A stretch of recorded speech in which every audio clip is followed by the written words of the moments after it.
This is the Lone Crater YouTube. We hope this video helps. You begin by collecting printable vinyl, a compatible printer, and cutting tools because substrate and output determine durability. Once ready, open your design software and set 300 dpi to keep edges sharp. Make multiple copies on one sheet to save material.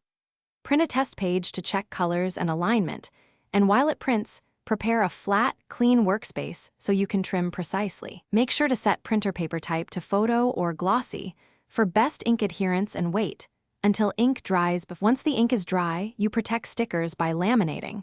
This prevents smudging and increases water resistance, so align the film and use a squeegee to remove bubbles.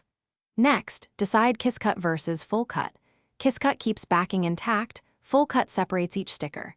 Make sure to set blade depth slightly less than vinyl thickness if using a cutter, and feed the sheet straight to avoid skew.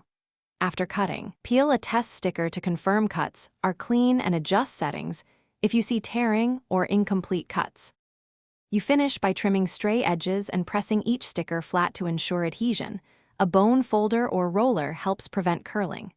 Once packed, store stacks flat and separated by backing paper to keep surfaces pristine. If stickers don't stick well, clean the application surface and rub with alcohol. If ink smears, relaminate or increase drying time and choose a heavier laminate. Finally, if cuts are frayed, reduce blade speed or replace the blade. Small tweaks here save lots of wasted sheets. Thanks for watching. Consider subscribing if we helped you.